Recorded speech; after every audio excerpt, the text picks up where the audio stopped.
Assalamualaikum warahmatullahi wabarakatuh. Berjumpa kembali dengan Ibu dalam mata pelajaran Bahasa Indonesia di kelas 12.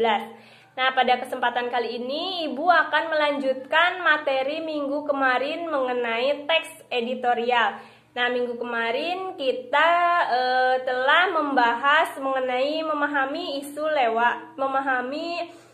isu tertulis lewat teks editorial. Nah, pada kesempatan kali ini kita akan belajar mengenai mengidentifikasi informasi penting dalam teks editorial.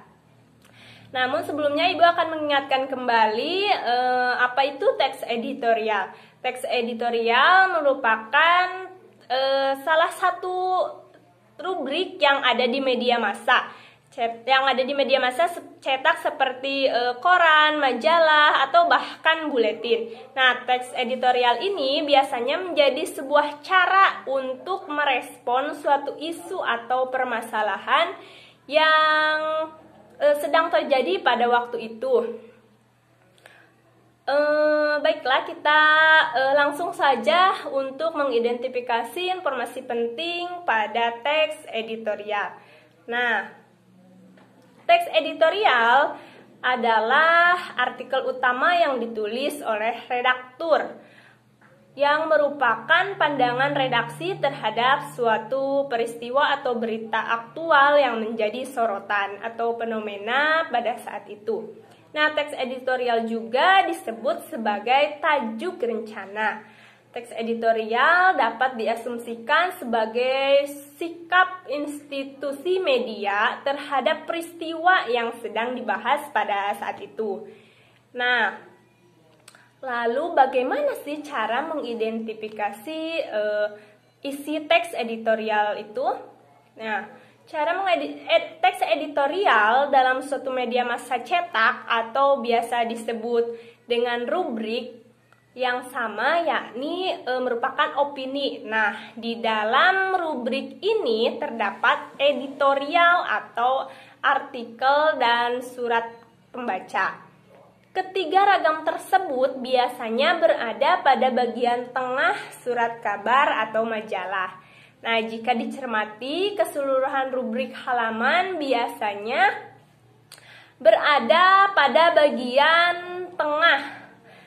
Nah, jika dicermati, keseluruhan rubrik halaman awal biasanya berisi berita utama. Kemudian, pada halaman berikutnya biasanya berisi berita yang lebih spesifik. Misalnya, kejadian yang terkait dengan kejadian berdasarkan tempat itu. Nah, permasalahan yang dibahas dalam teks editorial adalah masalah yang berkaitan dengan peristiwa atau berita yang sedang hangat atau sedang aktual. Nah, di dalamnya terkandung fakta dan peristiwa sebagai bahan berita. Fakta ini telah ditelusuri kebenarannya sehingga beritanya itu tidak boleh asal-asalan.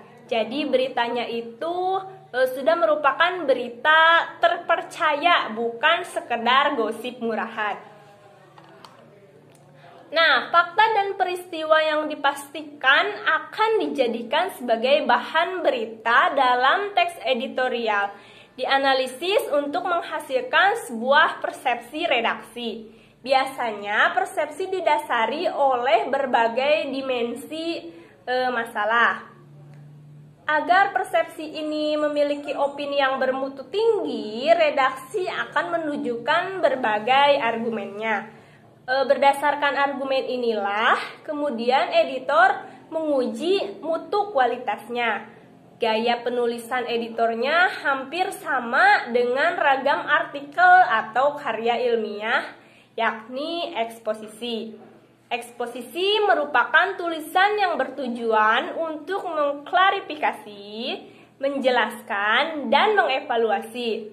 Strategi pengembangannya mengikuti beragam pola seperti contoh, proses, sebab akibat, klarifikasi, definisi analisis, komparasi, dan kontras.